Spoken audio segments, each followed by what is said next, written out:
I love my HBCU. And boy, I love it, love it. I love it, love it. I love my HBCU. And man, I hope my team they won one. I hope my team they won one. Yeah, man. I hope my team they won one. I hope my team they won one. I tune into the HBCU Sports Lab to see if my team won or lost. If they lost, I'm quiet as a mouse. But if they won, keep tab. I'ma do the dab, yeah. Dr. Cavil, he know what he be talking about. Mike and Charles, they know what they be talking about. They compress the analytic data with this hip hop. If you know them like I know them, they gon' tell you if your team, if they won or lost, and who the ball. So listen to Professor, yes sir, and pay attention, cause he gon' teach a lesson.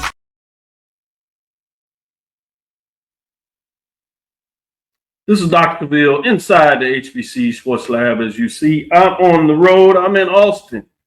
I'm here getting some business done as we're working on the grant, but wanted to make sure we got a show in here. So welcome to episode 779 of Inside the HBCU Sports Lab radio show and podcast. The show that's covering the sporting HBCU dash for all things HBCU sports for institutions large and small, from the NEIA to the NCAA. We share insights and information on the HBCU sports culture and HBCU athletic aesthetics to facilitate the story of HBCU athletic programs and the business of HBCU sports. I'm your host, Dr. Kenyatta, along with my co-host, Mike Washington, that is on assignment. He just got pulled out. He was ready to do the show, and then life happens. And we have Charles Bishop. We're filming from our home studios and sending a signal live to our K-Switch 1230 AM studios with the Texas Radio Hall of Famer, multi-Hall of Famer Ralph Cooper. And while I am not in Houston, I'm still thinking of the beautiful home of Texas Southern University from Houston, Texas.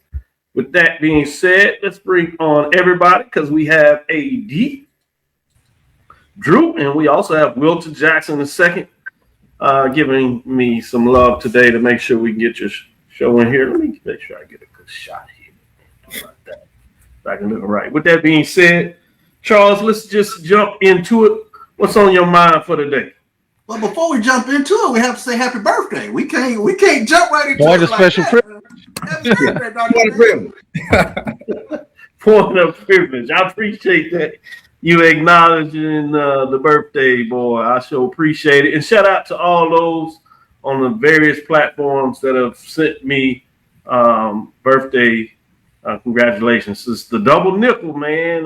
Life be living, and I'm sure I'm glad that I'm a part of it. 5-5 in terms of the double nickel. With that being said, for all those on Facebook, Twitter, Threads, Instagram, and all the other social media platforms that I'm part of, and those that just had a chance to text me, I sincerely want to say thank you for all the lab listeners for celebrating the old boy. Oh, man. I guess I am. I can say that now.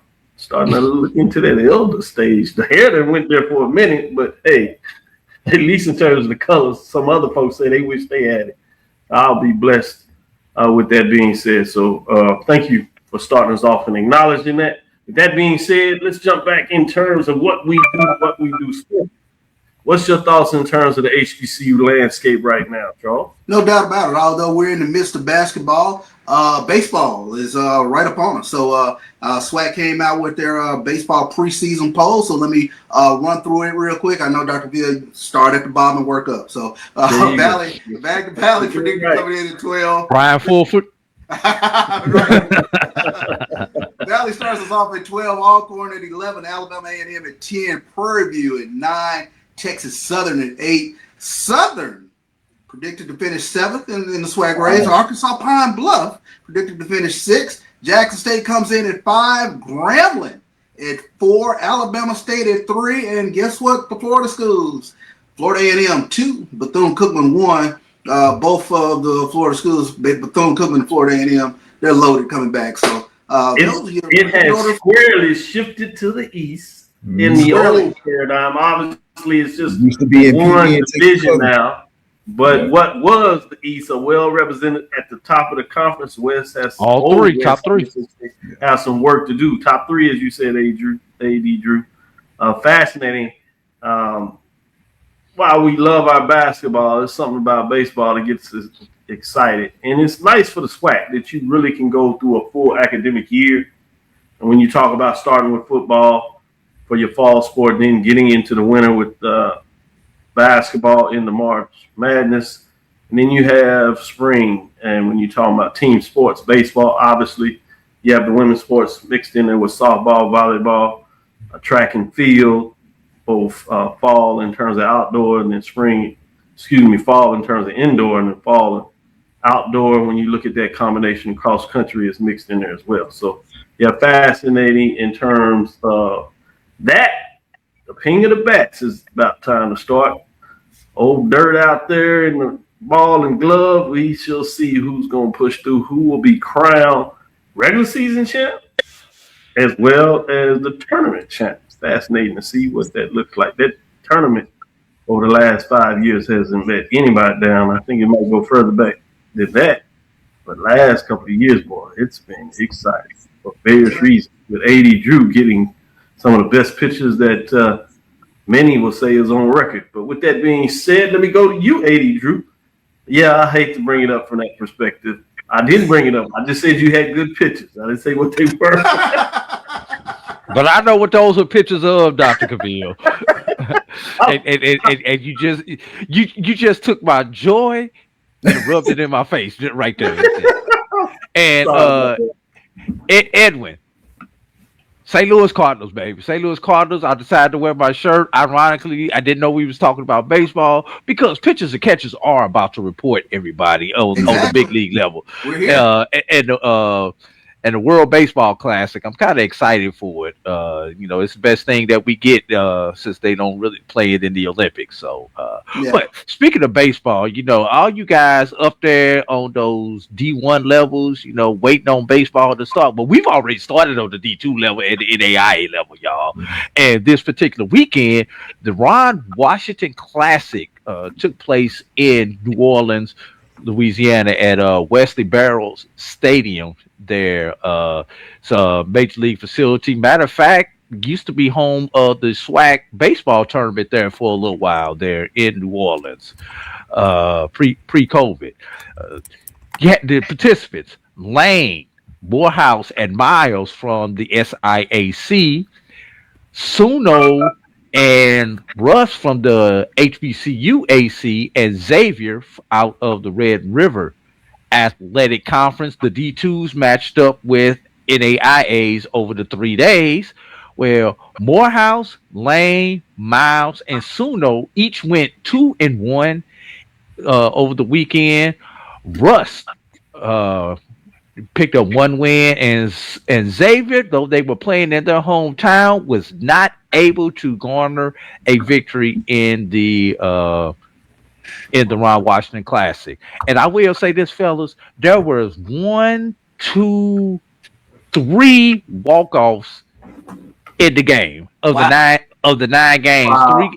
Three of the 9 games came down to the last at bat and were won on walk-off. So that's the kind of drama that you love to see early. Competitive scores. I'll quickly run down the scores. Friday, Lane 12, Russ 5, Miles 9, Xavier nothing, Suno 8, Morehouse 7. Saturday, Lane 10, Xavier 5, Miles 9, Suno 4, Morehouse 9, Russ 8, and that was a 10-inning marathon. And Sunday, Russ 5, Miles 4. That was one of those walk-offs that I was talking about. Suno 4, Lane 2, Morehouse 4, Xavier 1.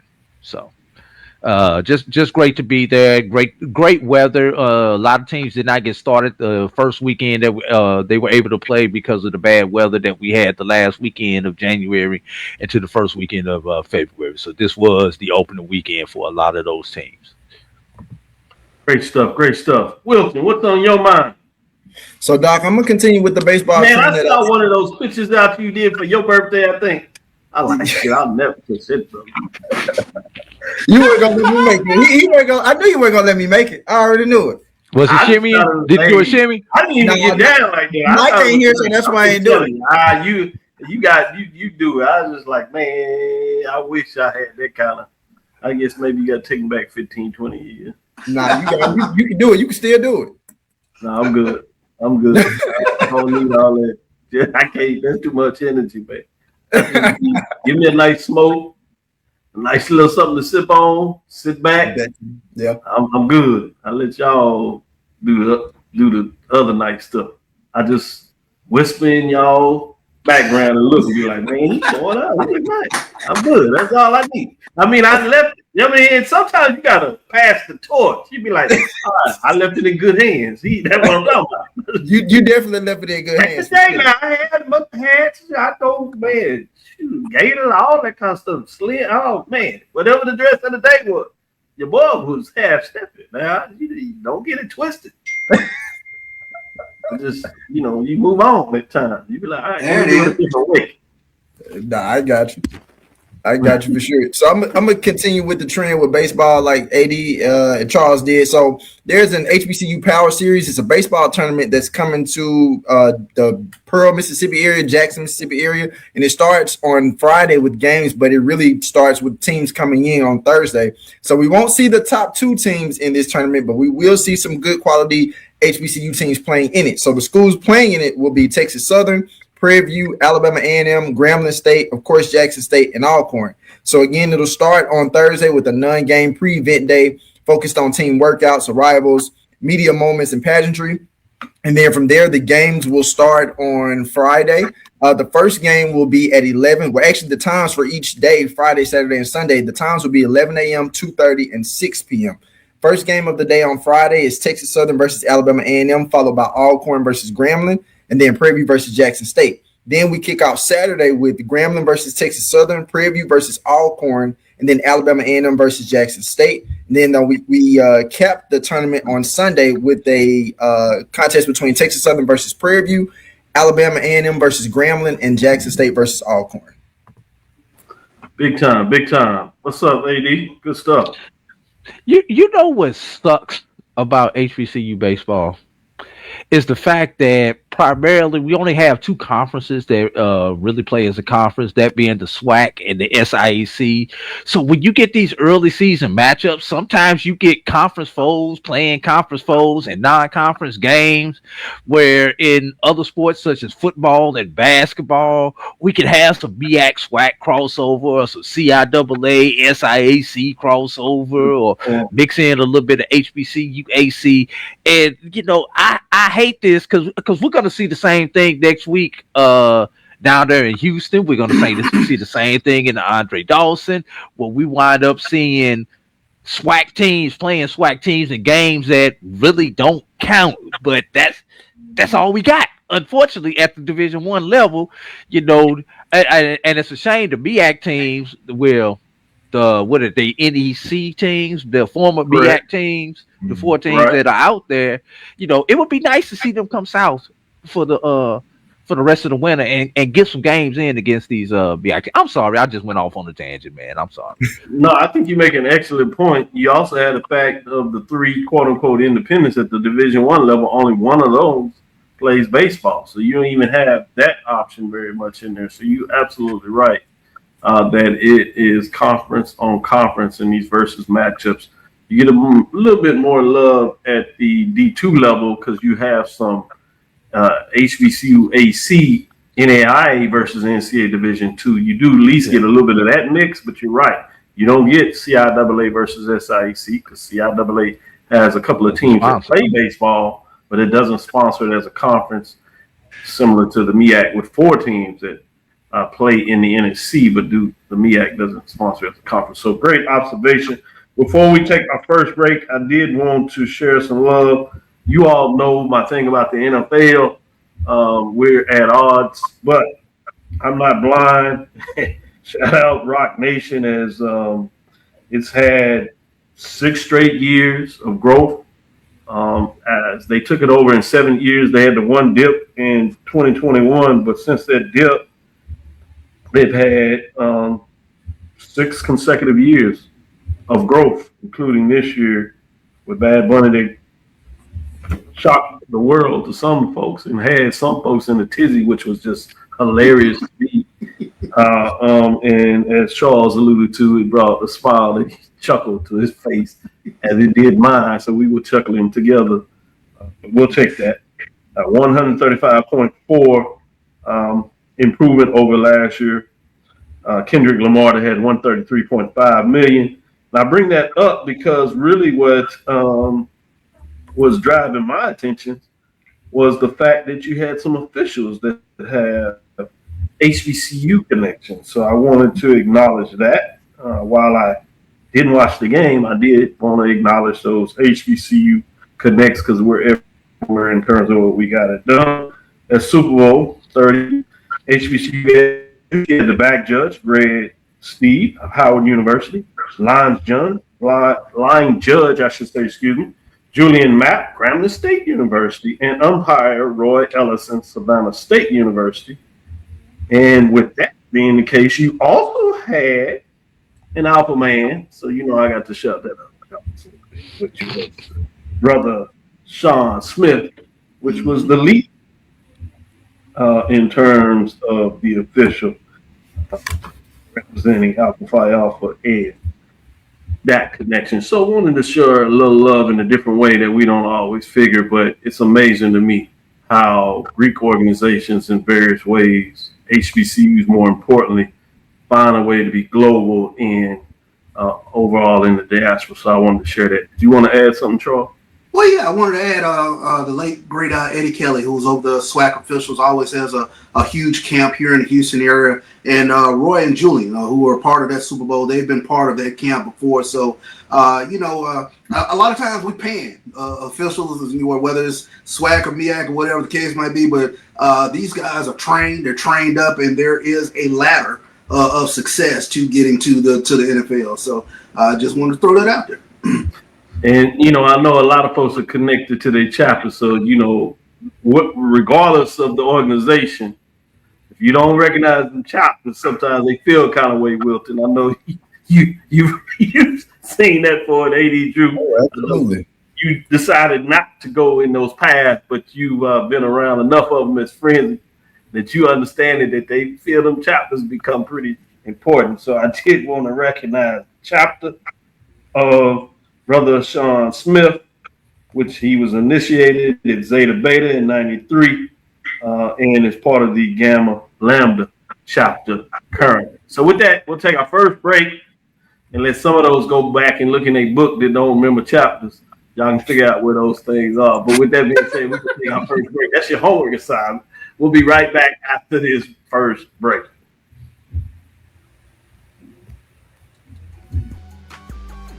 This is the Dean of the College of HBCU Sports, Kenyatta Cavil of Dr. Cavil's Inside the HBCU Sports Lab with Mike Washington and Charles Bishop. Come mix it up in the lab where the course lecture is in session every Tuesday from 6 o'clock p.m. Central Standard Time on Facebook Live, YouTube Spreaker, or the BCSN app. As we discuss all things about the HBCU sports culture, including exploring the week that was in the sporting HBCU diaspora, as well as the upcoming week of HBCU Sports. With me, the Dean, the College of HBCU Sports, on Dr. Cavil's Inside the HBCU Sports Lab with Mike Washington and Charles Bishop. Course lecture dismissed. It's never too early to plant the seed, to share the tradition, and instill a sense of pride in your HBCU with your little ones. HBCU Pride and Joy Children's Boutique helps you share your school spirit with a wide selection of adorable kids' apparel and accessories officially licensed from your favorite HBCU. Visit hbcupridejoy.com and follow us on all social media at HBCU Pride Joy on Facebook and Twitter. When it comes to professional learning, teachers deserve better. From the leader in online learning, Stride brings you the Stride Professional Development Center, an on-demand library of mobile-friendly courses that gives teachers choice and flexibility, allowing them to learn anytime and anywhere. Our dynamic courses provide bite-sized learning and help educators advance their knowledge while also gaining professional development hours. It's time you take charge of your learning. Visit us today to get started. For over 30 years, HBCU Image has been more than just an apparel store. We've been a movement, a statement, a legacy. We celebrate the pride, the purpose, and the culture that make historically black colleges and universities legendary. HBCU Image, a Kenny T's company. Compress the analytic data with your hip hop. If you know them like I know them, they gon' tell you if your team, if they wanna lose, and who the ball.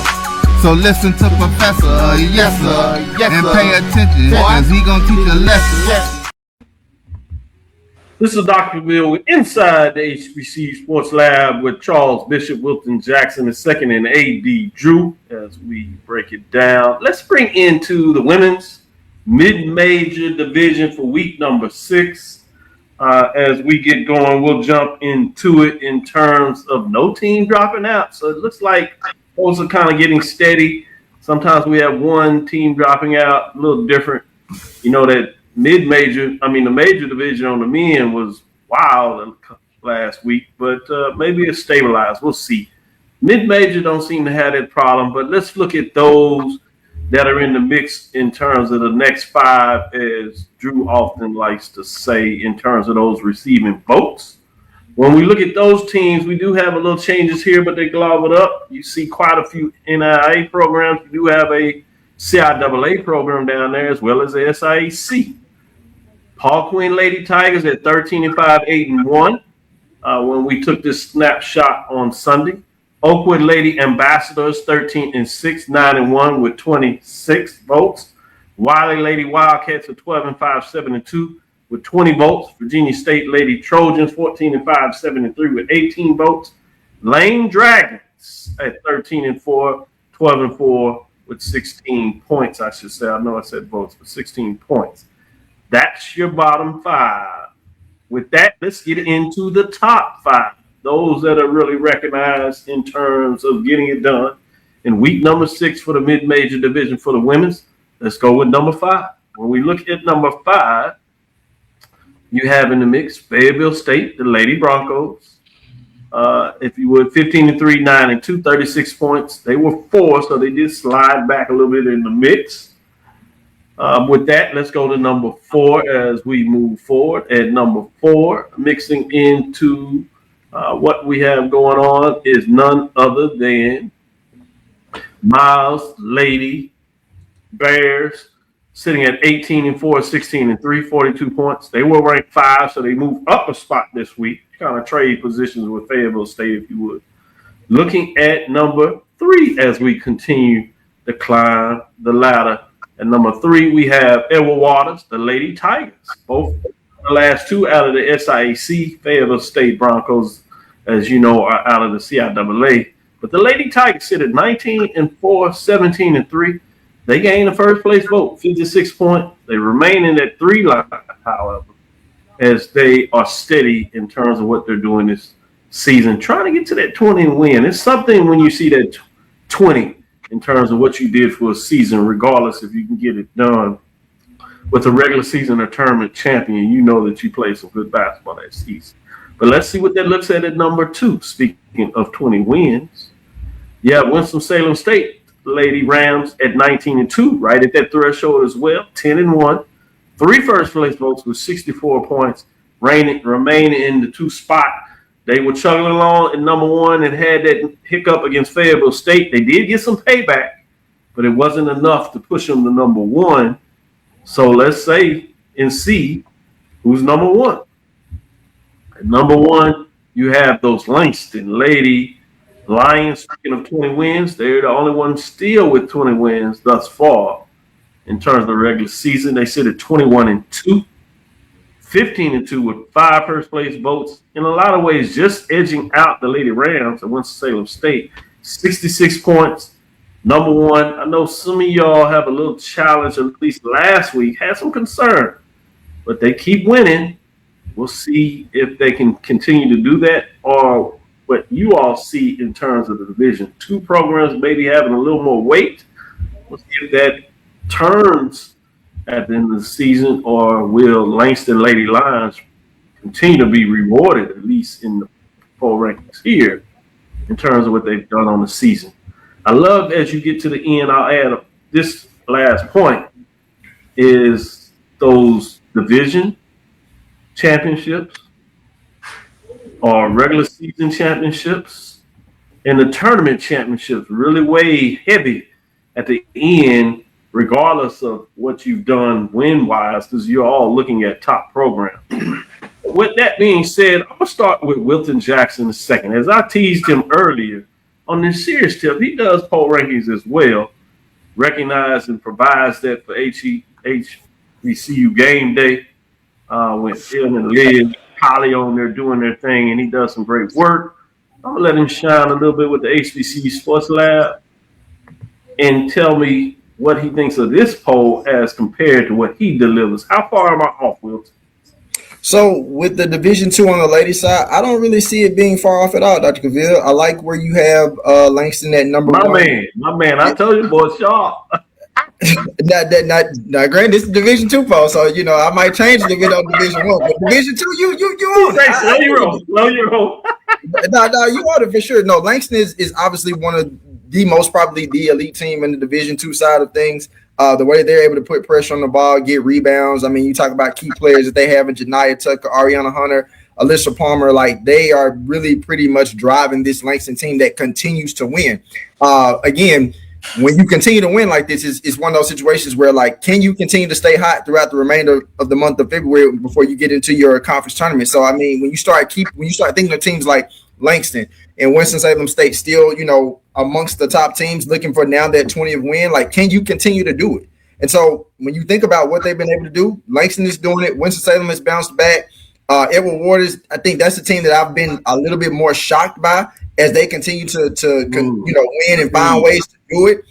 Miles is no surprise. I expect them to be there. And Fayetteville State, again, just you talk about dominance in terms of basketball programs. This is what I expect it to be. So on the Division II side, this is pretty much what I expect.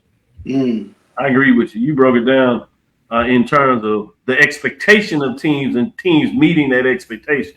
Great point when you break it like that. Charles, I'm going to save you for the end and let you do your thing and have some shine. But I'm going to go to you, AD Drew. Where are you in terms of the top 5 for the mid-major in week number 6?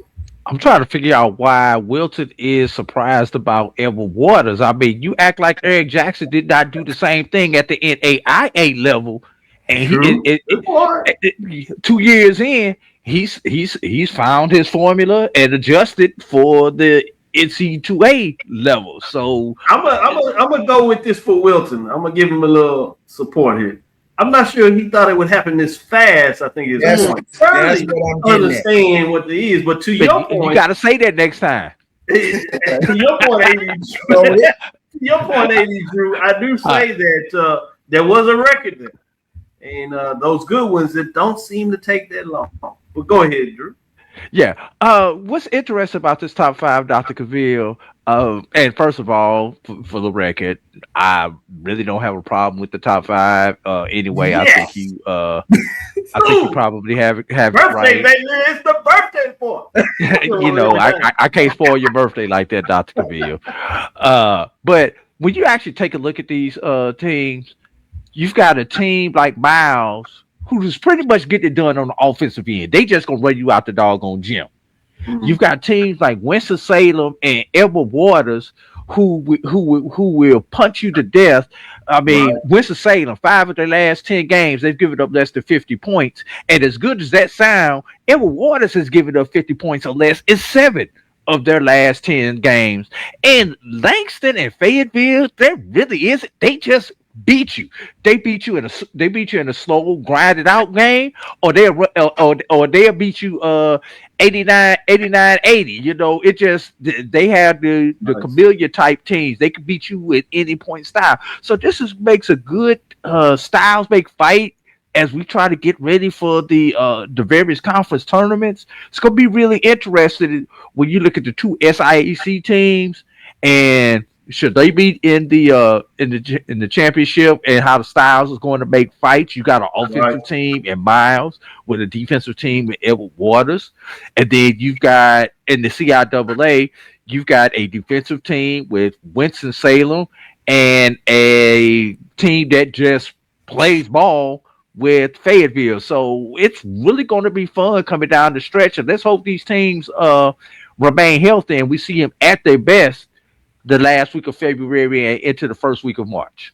Well said. Charles, where are you? You going to make it 3 for 3? I do like the poll. I agree with Lance. And like you said, it's something about getting to that 20-win mark. I think that's huge with regards to that program. Winston-Salem got their leg back. So I thought that was huge.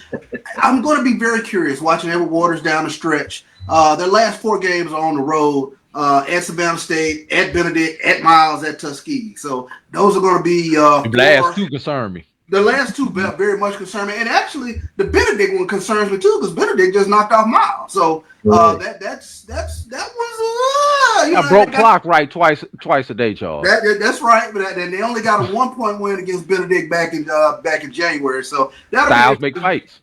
Styles make fights. You're right about that. And then just kind of taking a look. I wanted to ask you, AD. I was looking forward to the Miles Benedict rematch. Benedict just knocked off Miles, but it looked as though it's postponed on the schedule. I was trying to find out what was the issue behind that or whatever. There's a lot of movement going on, especially when you go back to 3 weeks ago when the games were canceled or postponed because of the weather.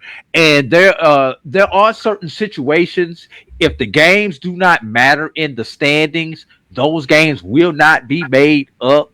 But those games that need to be played, look for them to be played the final week of February, because that week is open for everybody in the SIAC. So you may see some last minute games pop up on schedules and everything, so if the game is not necessary, if a team's already won and the team behind you've got the tie break over them and that game doesn't matter, people are not going to waste the budget and travel one way or the other unless it's actually a meaningful game.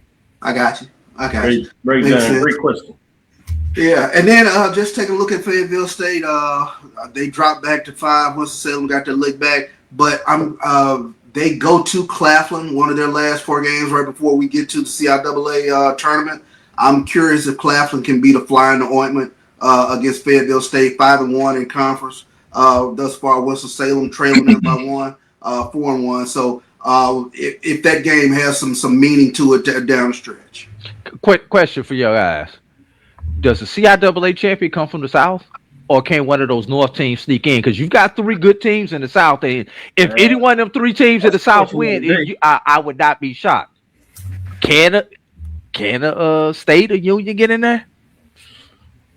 Well, Bowie State is the one that I'm kind of checking for because they sitting right there with Virginia State. I was about to say they neck and neck with Virginia State. Yeah. I was surprised. Can one of those North teams get it? That's my question. I can't see it. I can't see it. Not yet. I can't see it. I think it's a great question. Something to keep your eyes on, but I can't see it. With that being said, let's take our next break, come back on the other side, and it's time to do it at the major division level for the women in week number 6. From cancer care to accidental injuries to cardiac care, we all know that there are times that you can't control what happens in your life. But with Globe Life Family Heritage, you can be prepared to weather the storm when it comes. Call Dr. Beverly Eagle Rogers at 877-300-8269 or visit the website at globelifefamilyheritage.com. With over 25 years of serving communities, Dr. Beverly Eagles Rogers is here to help you and your family through difficult times. Dr. Beverly takes pride in Globe Life being one of the few companies that returns 100% of premiums to clients that stay healthy. So for more information, call Dr. Beverly Eagle Rogers at 877-300-8269 or visit the website at globelifefamilyheritage.com. And we have to fund our kids in these colleges, and we have to make sure our kids have seats in these colleges. Now, what about HBCUs? You mentioned. Absolutely. You got to fund them all, and you got to make sure they're properly funded. The real reason why I went after Comcast and Charter, it didn't have anything to do with my cable networks. It didn't. What happened was a gentleman wanted to do the Black College Sports Network in partnership with the HBCUs. and Comcast did not accept it.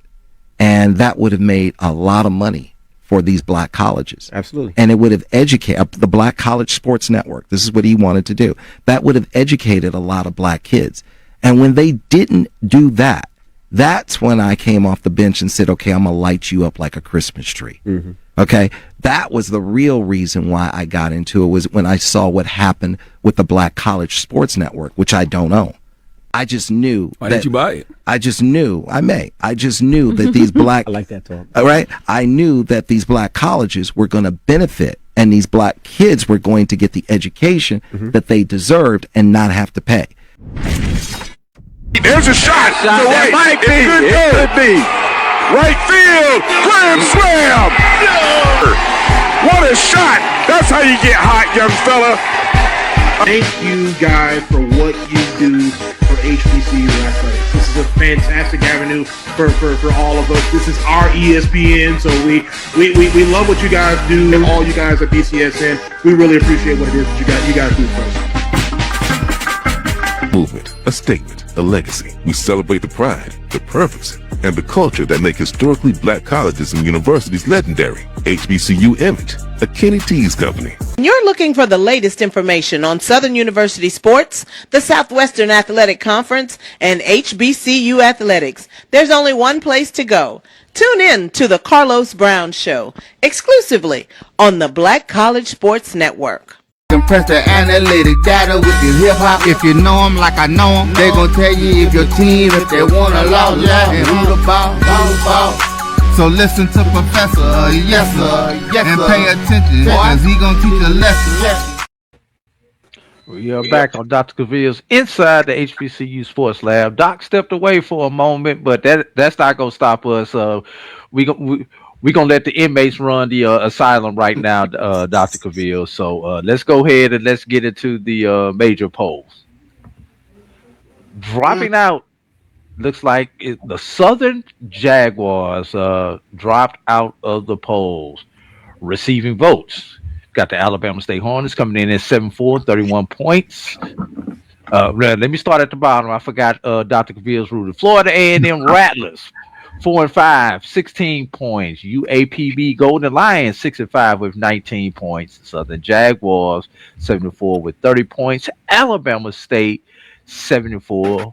One additional point at 31 points.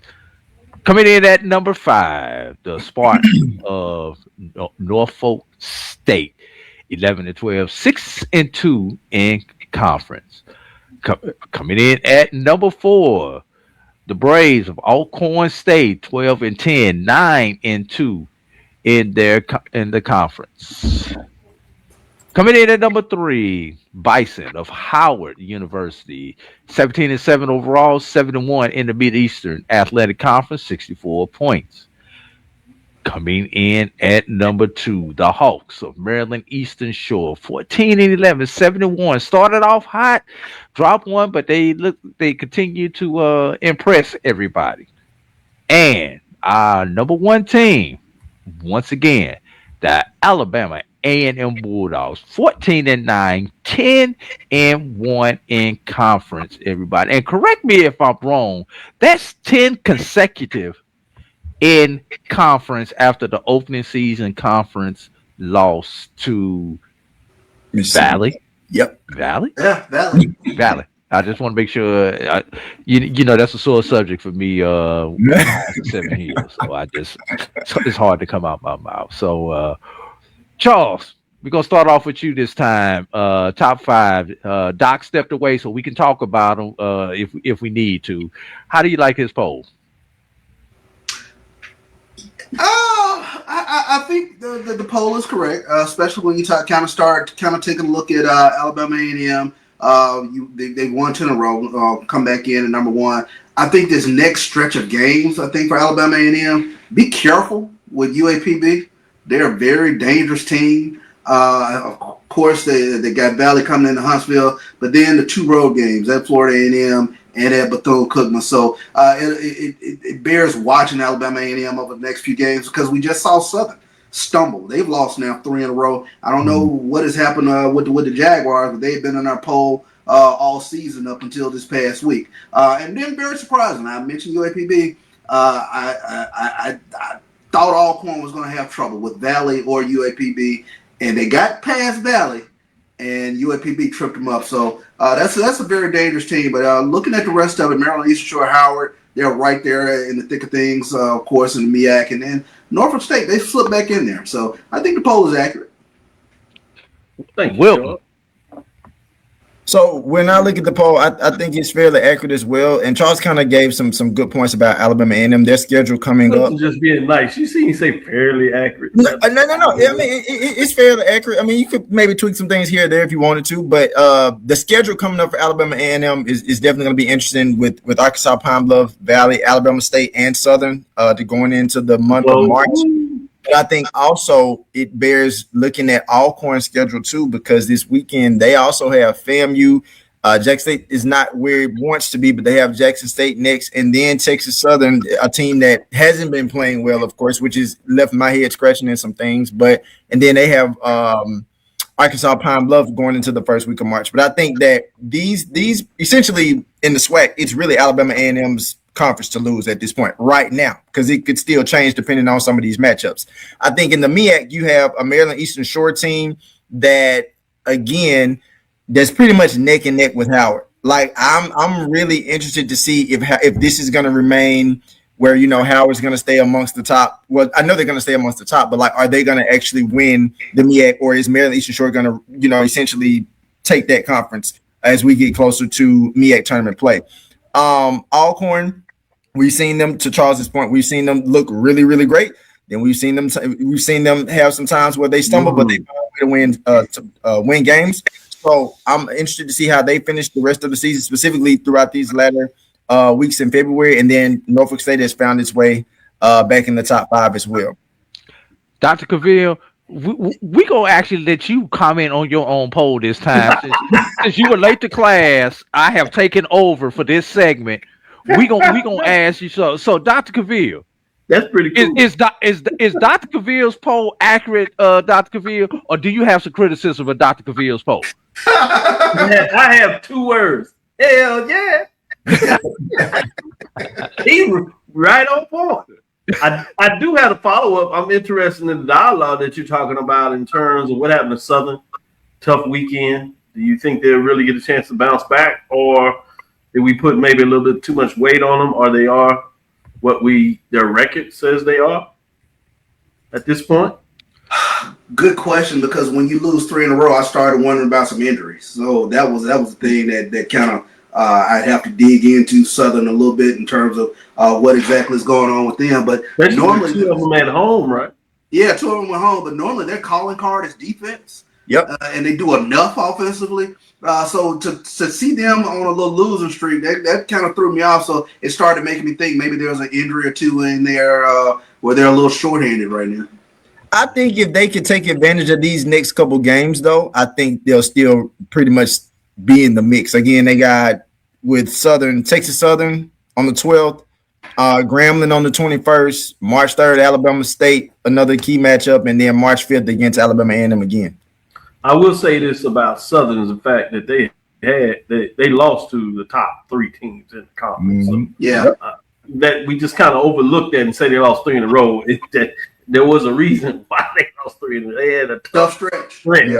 I'm also proud of the fact that Norfolk State Spartans have found a way to jump back in the top 5 after kind of sliding off a little bit. And I know the focus was a lot on the 7-1 teams with Maryland Eastern Shore, Howard Bison, rightfully so. But they're right there at 6-2 right behind them. So they're not going anywhere in terms of particularly what they've done that far. But Alabama A&M, to your point, Drew, when you asked me to look at the poll, I think it's clear that Alabama A&M Bulldogs have really made a statement. They have wins over Southern that just dropped out, and Alcorn, where they beat them down in terms of the poll ranking. So, a win over top 5. I know Maryland, you sure has that. Look at Howard. But I think that's a statement. So when you have that head-to-head win, I think that goes away. So even though it looks like it's just a 1-game lead, it's really a 2-game lead in terms of at least the tiebreaker. I'm fascinated to see how that goes down the stretch and their ability to win close games, whether they're at home and on the road. They find a way to do it. Bethune-Cookman, a week ago at home had them against the wall in terms of coming back after 2 players were put out the game because of some extracurricular activities, one of them being the rebounder, the other one being the point guard. And while the Wildcats able to punch back, they closed it out.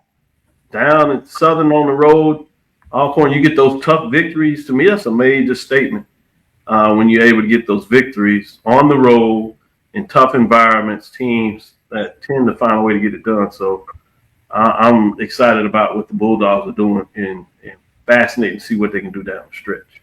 I will say this for Southern. Southern has got to take this Texas 2-step. They've got to get right in the state of Texas. Then they got a chance. I am concerned about that Florida fling, except for the fact that they are hosting the 2 Florida institutions. So they've got to defend their home court because I'm sorry, you're not going to get out of Alabama with 2 victories at the end of the season if you're Southern.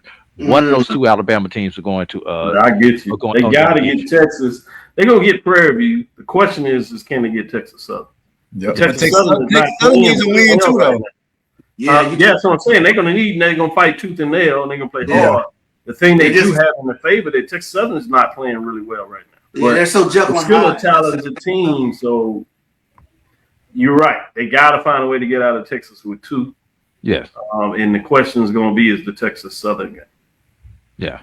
All right. With that, we're going to take a break, and we're going to come back. I'm going to let Doc get his big chair back, and we're going to talk about matchups for the upcoming weekend. You'll watch Dr. Cavil's Inside the HBCU Sports Lab with the birthday boy, the dean himself, Wilton, Charles, and me, AD. We'll be right back after this. For over 30 years, HBCU Image has been more than just an apparel store. We've been a movement, a statement, a legacy. We celebrate the pride, the purpose, and the culture that make historically black colleges and universities legendary. Whether you're a student or a lifelong supporter, our gear lets you wear your HBCU story with confidence and style. Because when you wear HBCU Image, you're not just wearing clothes. You're wearing culture. You're wearing pride. You're wearing purpose. HBCU Image, a Kenny T's company. From cancer care to accidental injuries to cardiac care, we all know that there are times that you can't control what happens in your life. But with Globe Life Family Heritage, you can be prepared to weather the storm when it comes. Call Dr. Beverly Eagle Rogers at 877-300-8269 or visit the website at globelifefamilyheritage.com.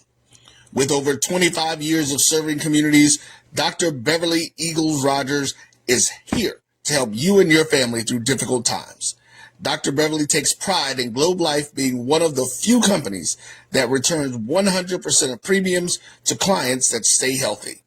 So for more information, call Dr. Beverly Eagle Rogers at 877-300-8269 or visit the website at globelifefamilyheritage.com. Are you hungry for authentic Caribbean food like jerk chicken, oxtail, red snapper, shrimp, tofu, and rasta pasta? Well, find your way over to Mango's Caribbean Restaurant, 180 Auburn Avenue, right next to Royal Peacock in downtown Atlanta. Them belly full, but we hungry. Mango's Caribbean Restaurant, open daily from 11 a.m. to 10 p.m. And on Friday and Saturday, we're open till 4 a.m. Come to Mango's and put some spice in your life. So we've got a good thing going. Mango's Caribbean Restaurant, 180 Auburn Avenue, right next to Royal Peacock in downtown Atlanta. For more info or directions, call 404-698-3992 or log on to mangoscaribbeanrestaurant.com. For instant coupons, text MANGOS to 313131. Mango's Caribbean Restaurant, authentic Caribbean cuisine. You're looking looking for the latest information on Southern University sports, the Southwestern Athletic Conference, and HBCU athletics, there's only one place to go. Tune in to the Carlos Brown Show, exclusively on the Black College Sports Network. Compress the analytic data with your hip hop. If you know them like I know them, they gon' tell you if your team, if they want a lot, and who the ball. So listen to Professor, yes sir, and pay attention, cause he gon' teach a lesson. This is Dr. Cavil with Inside the HBCU Poll Rankings and Inside the HBCU Sports Lab. With that, let's get into some of the games this week. I'm gonna go back to you, Drew, in terms of the mid-majors. Let's start with the mid-majors women. What are some of the games that you say that we should keep our eyes on at the mid-major level? They can be NIA matchups, HBCU AC might sneak over there in terms of Langston as they continue to lean on some stuff. You have Xavier in the mix over there in the Red River Athletic Conference, but the showdown and a lot of the action is between the CIAA and the SIAC. What's top of mind for you this week? Well, actually, I just want to point out that CIAA has both games on Wednesday and Thursday, in addition to their Saturday games. And the one of the primetime matchups for me is going to be Thursday when Claflin and Winston-Salem face off at Winston-Salem. So this is going to be a chance for Winston-Salem to put a statement out there that they are the team to beat. Or they can Claflin say, hey, come back here to the pack with the rest of us.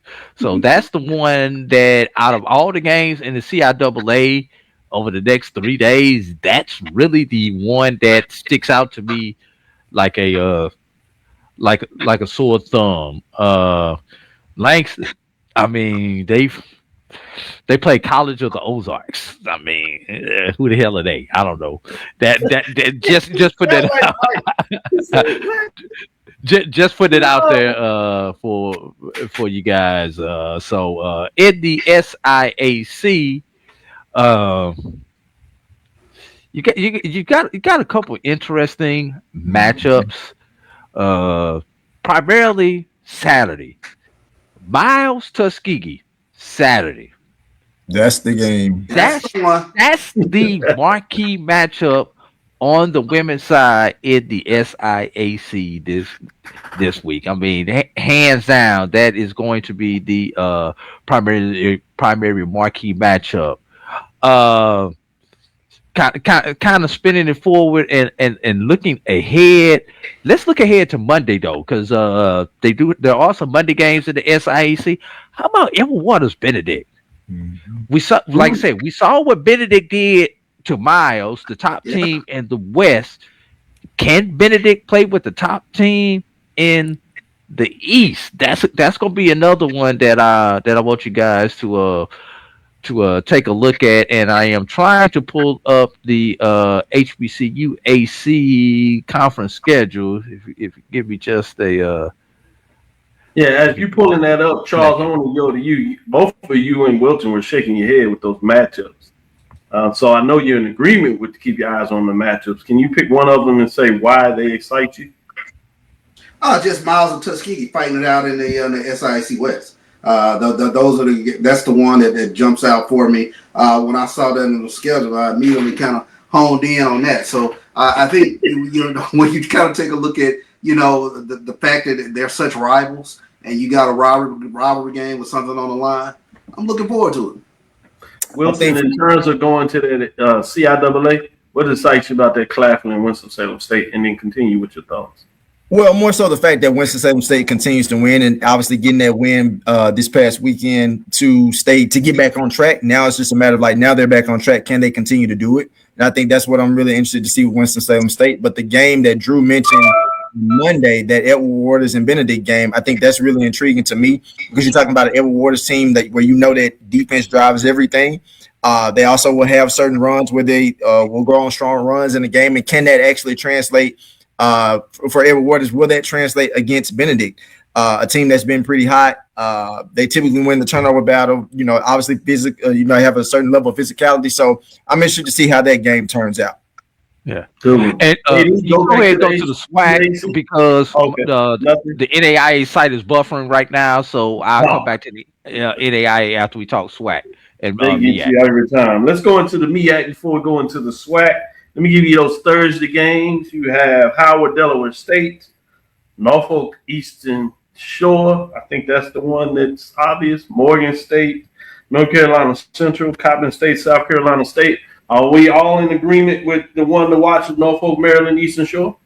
Absolutely. Maryland Eastern Shore is this week period because look at their Saturday matchup. This week period, exactly. Yeah.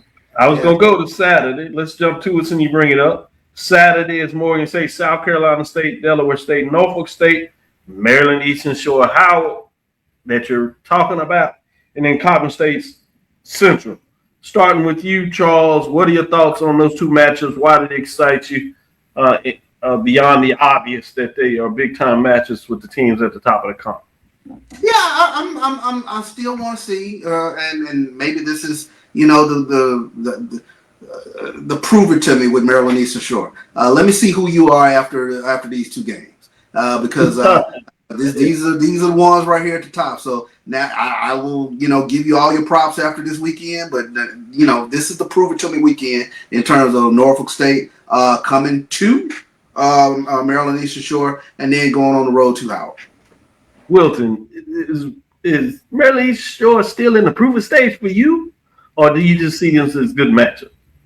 I don't necessarily have them in a prove it stage. I think it's more so the fact of these are good matchups, but again, do know that if they don't win these games, it will result back to like, okay, well, this is probably the Maryland Eastern Shore that we would see. But seriously, that we thought that we would see. We knew they wouldn't stay at the top per se. That's been a lot of. That's the line. You're right. That would be the general statement. People would say like, well, they started out strong. They got to this point in the season playing well, but we figured they would would like cool off some. But if they win, oh man, like it's like this is they're stamped and solidified up until obviously the MEAC tournament. Yeah. Drew, you on the same page with these two matchups as the one? I totally agree. Maryland Eastern Shore, if you are going to be that team to beat, you need to beat these teams that you're going to play this weekend. Let me put it like this: you can't go over. You got to get at least one of these two matchups this weekend. So that's the key thing for Maryland Eastern Shore. They cannot come out of this looking up at everybody like we could have, should have, would have, and everything else. Especially you've got one at home, one away. If you're Maryland Eastern Shore, you got to protect your home court, and that home court is against Norfolk State. So if I'm looking for them to get one, I need you to get the one at home. If you want to really impress me, get the road W. That will really impress me. Yeah. Well said. Well said. Let's shift over here for the independents. We won't break these down, but at least share with you who the teams play. A&T is at UNC Wilmington on Friday. And you have Townsend at Hampton. That's also on Friday. They have the Friday-Sunday matchup. So on Sunday, you only have A&T with the game, and they're hosting Hofstra. OVC in terms of Tennessee State matchups for Thursday and Friday happen to have Tennessee State at Southern Indiana. And remember, Tennessee State women did get a victory, so they at least have that going for them. And then you have Tennessee State at Morehead State in terms of a tough matchup there. Going to the SWAC where we can get into some dialogue, we have those Thursday matchups. And I think we teased a little bit of this out in terms of what to keep your eyes on. But let's go down the list just to share with everybody. FAMU at Alcorn. Yeah, Mississippi Valley State at Alabama State. And that's Alcorn State, obviously. Pine Bluff at Alabama A&M. Bethune-Cookman at Jackson State. Grambling at Prairie View. Southern at Texas Southern is your Thursday game. Go ahead and jump forward to Saturday in terms of what's going on there. Saturday at Bethune-Cookman at Alcorn State. Pine Bluff at Alabama State is those road teams switch, which means you have Valley at Alabama A&M. You have FAMU at Jackson State. Southern at Prairie View. Grambling at Texas Southern. Obviously, Jackson State struggling a little bit in terms of what they look like. Prairie View struggling a whole lot. He ain't have to do that. I'm sorry. Texas Southern. Hey, man, I'm still trying to look for the victory, and I'm nervous. You talking about 0-18, y'all are supposed to be talking noise. They ain't going to let you run for that one. That being said, starting with you, Drew, where are you in terms of the Thursday, Saturday matchups? Anything stand out for you? Wait, I just lost my tab that I Let me had. Go to you, Wilton. All right, I got it. You got it? No, I got it. I had just lost my tab that I had. I know you're fishing around there. First of all, the one that's going to intrigue me out of all these games is the get back game. We on Saturday or we on just on Thursday? You can do both. Either one. Okay, let's talk about Saturday because I'm moving ahead. The get back game, Alabama A&M Valley Saturday. The get back game, the only blemish on Lady Bulldogs record. That's the one out this whole weekend, Thursday, Saturday, that just sticks out to me like a sore thumb. One I want to keep an eye on is Alcorn FAMU. Because we saw what Alcorn did when they went into Tallahassee. Now FAMU returns the game to Lorman, so we want to see that. And of course, the probably the sexiest matchup. I'm gonna leave it. I'm about to say, leave a little meat on the ball. I got to leave some meat on the ball, but I want to see if y'all get the sexiest matchup of them all. Go Charles, ahead. Sexy matchup. The sexy matchup to me is Pine Bluff and Alabama A&M. That's why I was going. That's why I left. I mean, when you start taking a look at you're talking about three of the top scorers in the SWAC. When you're talking about India Bowen, Jayla Pelly, and Kayla Walker all playing in this game. And be careful with Pine Bluff. That is a dangerous team. I know they're middling right now, but you get a win over Alabama A&M, and that can springboard them. So looking at them going to Alabama this weekend, Alabama A&M and Alabama State. Those are some big games for them. Good stuff, Wilton. You shook your head, so you can continue and give some more thoughts on that one, or you can go in a different direction. Well, I'm gonna give just another little small, statement to that because that is arguably the game of the week. Alabama A&M, Arkansas Pine Bluff. But then too, Charles, also to think about this, Coach Thorne goes back to coach against a former team, and that's as a coach, you don't want to lose against your former team. So I had just thought about that little extra nugget there. But then also too, the second biggest game to me on Thursday is definitely probably going to be that FAMU Alcorn game. Yeah. But I definitely have my eye on the Southern Texas Southern game because Southern coming off their loss, and I'm still holding on to a little bit of hope for Texas Southern because I just didn't see what was happening that's happening right now to be happening to this team at the top of the season. I think you should go ahead and say so. I know you want to say something. I mean, they are so Jekyll and Hyde. That's definitely honorable mention, Southern Texas Southern. Yeah. And I see the potential, but just they have not put it together.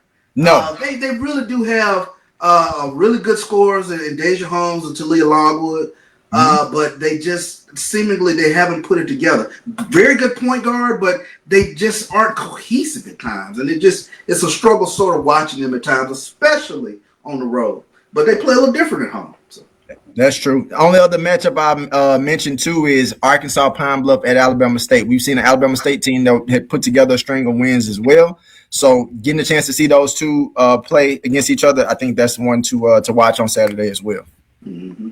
With that being said, let me ask you the final question and take it to each of you. Start with you, Wilton, to continue it. What team do you want to say keep your eyes on? What is the surprise team? We talked a little bit about the front horse. What about the dark horse at this point? What team has you most saying, hey, keep your eyes on this for a minute? In the SWAC? Yes, I'm sorry, in the SWAC. And then you Alabama can do that too if you want to. Yeah. Alabama State. To me, I don't really see a sleeper team because the sleeper team in the MEAC is atop the MEAC in Maryland Eastern Shore. And again, if they win and take care of business this weekend, they are the team to beat, essentially, right? But in the SWAC, obviously, I would definitely say Alabama State because I don't think anybody saw this team coming up and having the string of wins that they've had in the last couple of weeks and being this strong. I don't think anybody saw that. So that's a dangerous team. That would probably be my dark horse for sure. Charles, what about you? It's a toss up between Pine Bluff and Texas Southern. Oh, what do you see in Texas Southern that has you saying, "Hey, watch out"? Because I think you alluded a little bit about Pine Bluff in terms of why people should make sure they continue to check them out. But what Texas Southern has you saying, "Hey, don't forget about those Tigers"? Yeah, I know they lost their 6-footer Phoenicia Burko. That's huge going down the stretch. But Talia Logwood, you can put her on anybody's top scorer because she's long and she's very athletic. She reminds me of a young lady that was at Jackson State a couple of years ago. But she has that sort of dynamic presence defensively, and then she can score. And then you have Deja Holmes, who's been there, done that. She's senior leadership. She can score as well. And then they have decent point guard play with Aaliyah Henderson. So, it's if they can just put it together, that is a really decent team. But they're so up and down, you just don't know what you're going to get from night to night. Yeah. AD Drew, final thoughts there? Before I get my team to sleep on, pay attention to Russ' schedule this weekend on the NAIA. I finally got the site to stop acting retarded. They've got Steelman, who's right there with them in the HBCU AC, and they've got the #1 team in Oakwood this week on Tuesday. So that's the one team schedule that I think we need to pay attention to.